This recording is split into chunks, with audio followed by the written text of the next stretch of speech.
Hola, ¿qué tal? Hoy vamos a sumergirnos directamente en un análisis interesantísimo presentado por los sacerdotes de Sadoc. Nos proponen algo que realmente llama la atención: ver la profecía bíblica desde los tiempos de Moisés hasta la visión de Juan, no como un montón de predicciones sueltas, sino como un solo hilo continuo e inquebrantable, centrado enteramente en la persona de Cristo. Básicamente, el material nos invita a hacer a un lado las especulaciones contemporáneas y observar cómo cada evento se entrelaza de forma solemne en un plan maestro. Para arrancar, pongamos dos cosas en perspectiva. La fuente hace un contraste fuertísimo apoyándose en Deuteronomio. Por un lado, nos habla de la roca, ¿no? Algo de naturaleza eterna, inamovible y perfecta. El autor señala que este título divino, al aplicarse a Cristo, choca de frente, pero literal, con las piedras frágiles y temporales de lo que fue el antiguo templo de Herodes en Jerusalén. Y bueno, esa misma tensión entre confiar en construcciones humanas o someterse a un cimiento eterno es justo el corazón del conflicto profético que vamos a desglosar. Así que esta será nuestra hoja de ruta, dividida en 5 columnas. Pasaremos por el cántico de Moisés, el reloj de Daniel, el fin de una era, el juicio de Jerusalén, y cerraremos con la victoria del Cordero. Empezamos con la primera columna de la revelación, el cántico de Moisés y su juicio pactual. Y vaya que aquí hay un giro radical. Si revisamos Deuteronomio 32, vemos a Moisés casi al final de su vida terrenal entregando un cántico. Pero ojo, la fuente nos explica que esto funciona como el guión profético para un juicio contra una generación rebelde. El punto clave aquí, y es un cambio de paradigma enorme, es que el autor redefine los postreros días. No lo plantea como un apocalipsis global a miles de años de distancia, sino que argumenta que marcaban el inicio de la era mesiánica y el colapso definitivo del sistema religioso judío en el primer siglo, o sea, el fin del antiguo pacto, no el fin del planeta físico.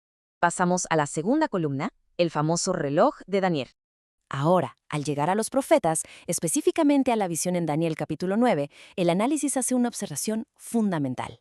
Plantea que no estamos viendo una especie de agenda geopolítica para el Medio Oriente, sino un cronómetro divino enfocado 100% en la redención espiritual. Y la matemática que se presenta es súper precisa. Fíjense, arranca con el decreto de Artajerjes en el año 457 a.C. y avanza exactamente 483 años. Un cálculo exacto.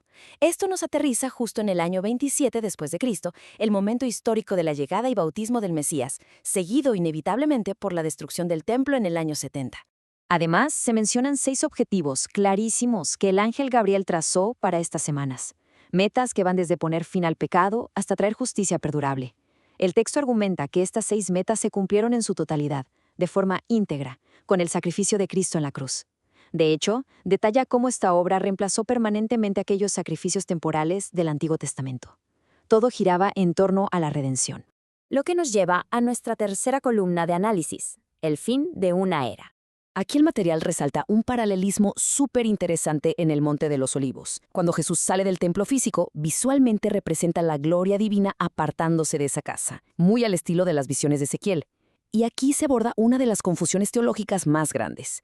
Cuando los discípulos preguntan sobre el fin del siglo, la palabra griega original es aion, y aion significa era o época. Es muy distinto a cosmos, que se refiere al mundo físico. Así que, según la fuente, estaban preguntando específicamente por el inminente final de la era religiosa judía, no por la destrucción global de la tierra.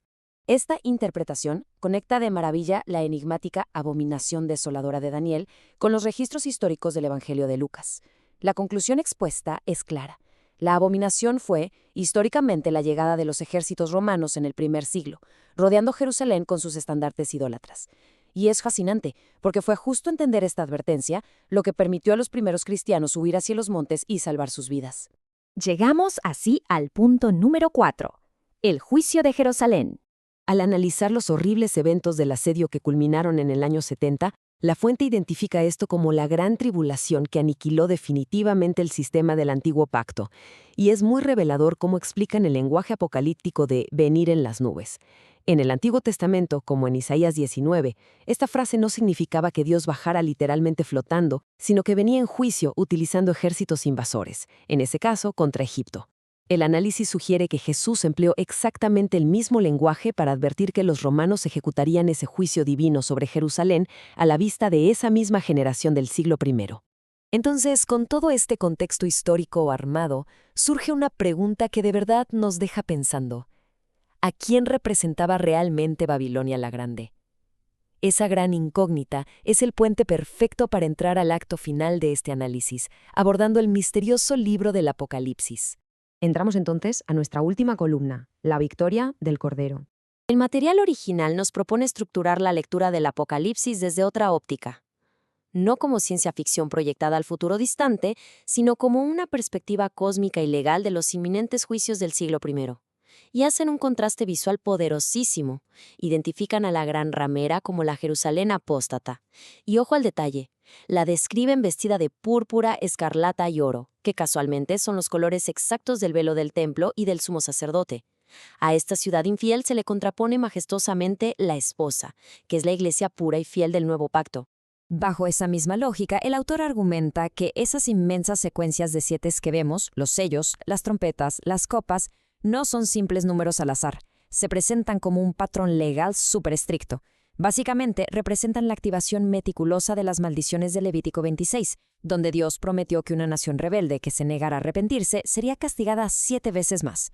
Todo obedece a un riguroso guión pactual. Y la fuente traza un paralelismo histórico que la verdad es increíble. Seguramente recuerdan cómo, en la antigüedad, antes de que Babilonia destruyera Jerusalén, el profeta Ezequiel vio a un remanente siendo marcado en la frente para ser preservado, ¿verdad?